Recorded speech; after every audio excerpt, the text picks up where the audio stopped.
Buen día, hermanos. Quería compartir el devocional de hoy. Seguimos con las preguntas de Jesús. La porción de hoy está en Mateo capítulo 16. Les invito a tomar sus Biblias y a leerlo de la palabra de Dios. Comenzamos en el versículo 13. Viniendo Jesús a la región de Cesarea de Filipo, preguntó a sus discípulos diciendo: ¿Quién dicen los hombres que es el Hijo del Hombre? Ellos dijeron: unos, Juan el Bautista; otros, Elías; y otros, Jeremías o alguno de los profetas. Él les dijo: ¿Y vosotros, quién decís que soy yo? Esta es la pregunta que vamos a meditar. Y él les dijo: ¿Y vosotros, quién decís que soy yo?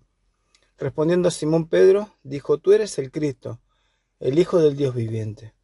Entonces le respondió Jesús: Bienaventurado eres, Simón, hijo de Jonás, porque no te lo reveló carne ni sangre, sino mi Padre que está en los cielos. Tenemos en esta porción la pregunta más importante que el Señor haya realizado, porque la respuesta a esa pregunta debe y cambia toda nuestra existencia. Esa respuesta nos deja en la oscuridad o nos lleva a la luz, nos deja condenados o nos deja libres y con vida nueva. Mateo conecta esta pregunta con el hecho anterior, donde el Señor le advierte a sus discípulos que se cuide de las enseñanzas de los fariseos y los saduceos.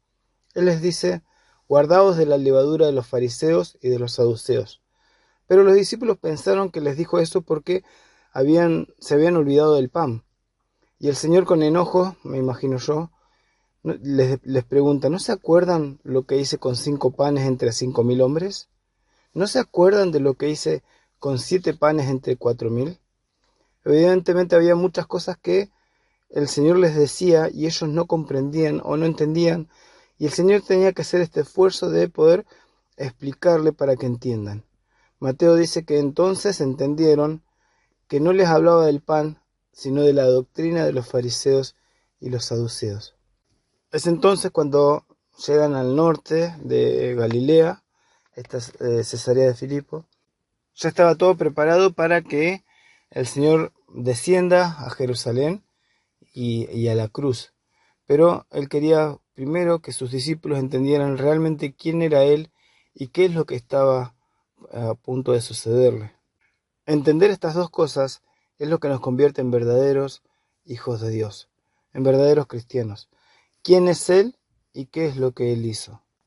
Mateo dice que cuando llegaron a Cesarea de Filipos, el Señor no tardó en preguntar a sus discípulos: ¿quién dicen los hombres que es el Hijo del Hombre? El Señor es como que quiere que ellos razonen a ver qué habían escuchado de los demás acerca del Mesías, acerca de su persona. Y por las respuestas que dan, entendemos que había muchos conceptos en cuanto al Mesías y otras tantas con respecto a quién era Jesús. Mateo dice que Jesús preguntó: ¿quién es el Hijo del Hombre?, conectándolo con un título del Mesías sacado de las profecías de Daniel. Sin embargo, Marcos y Lucas, la pregunta que hace dice: ¿quién dicen los hombres que soy yo? Las opiniones variaban. Sin embargo, eran todas positivas, podemos pensar. Algunos pensaban que era Juan el Bautista resucitado, aunque tenían casi la misma edad, y recordamos que Juan había sido ejecutado por Herodes Antipas. Otros, Elías, el precursor, el que tenía que venir antes de que venga el Mesías. Y otros, Jeremías o alguno de los profetas resucitados.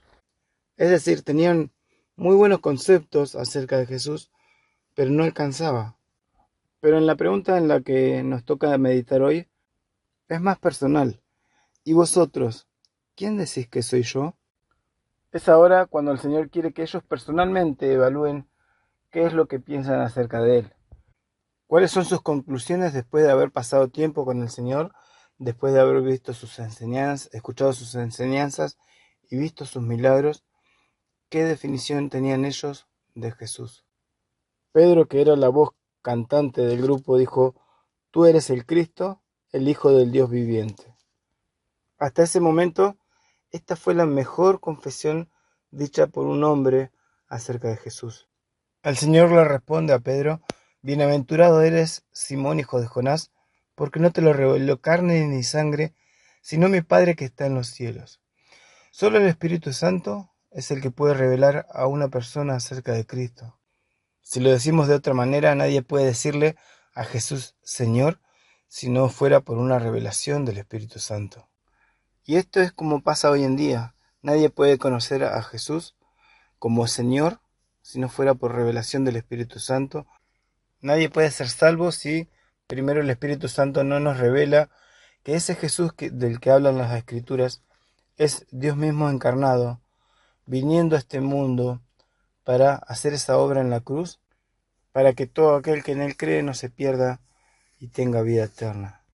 Aunque Pedro contestó correctamente la pregunta del Señor, su entendimiento aún era limitado, porque si leemos desde el versículo 21 en adelante, vamos a ver que el Señor anuncia su muerte, anuncia lo que le iba a ocurrir, y Pedro quiere reconvenirle, quiere aconsejarle que no le acontezca eso.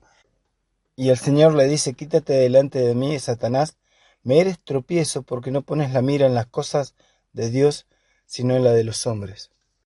Pero volviendo a la pregunta de este devocional, ¿y vosotros, quién decís que soy yo? Es algo que tenemos que responder cada uno de nosotros. Me llamó la atención por qué el Señor hizo esta pregunta y en qué contexto. Y es cuando ellos se olvidaron de lo que el Señor había hecho anteriormente. ¿Cómo el Señor le iba a estar preguntando por el pan si lo habían visto multiplicar 5 panes entre 5.000 o 7 panes entre 4.000? Tenemos que reconocer que muchas veces cuando hay problemas, cuando hay situaciones difíciles, nos tienen que volver a hacer esta pregunta, como si el Espíritu Santo nos volviera a preguntar: sinceramente, para vos, ¿quién es el Señor Jesús? ¿Es Dios mismo? ¿Es el que sustenta toda la creación y específicamente está sosteniendo tu vida? Muchas veces nos pasa como a Pedro. Ponemos la mirada en las cosas de los hombres, en las cosas de este mundo, y no ponemos la mirada en las cosas de Dios. Somos muy buenos proyectando cosas en esta tierra, pero las cosas espirituales nos cuesta proyectarlas. ¿Qué metas espirituales tengo para este año? Que esta pregunta nos haga reflexionar. ¿Qué es el Señor para nosotros? ¿Qué implica la respuesta a esa pregunta? Pedro en su primera carta iba a escribir esto: acercándoos a Él, piedra viva. Estoy leyendo 1 Pedro capítulo 2, versículo 4. Acercándoos a Él, piedra viva, desechada ciertamente por los hombres, mas para Dios escogida y precioso. Vosotros también, como piedras vivas, sed edificados como casa espiritual y sacerdocio santo, para ofrecer sacrificios espirituales aceptables a Dios por medio de Jesucristo. Como dije al principio, la respuesta a esta pregunta debe cambiar toda nuestra existencia, nuestra forma de pensar, nuestra forma de proyectarnos, todo. Si contestamos correctamente quién es Jesús, es el Cristo, es el Hijo del Dios vivo, entonces también tiene que hacernos ver de una forma correcta, no en las cosas de la tierra, sino en las cosas del Padre. Espero que este devocional haya sido de bendición y que tengan un hermoso día.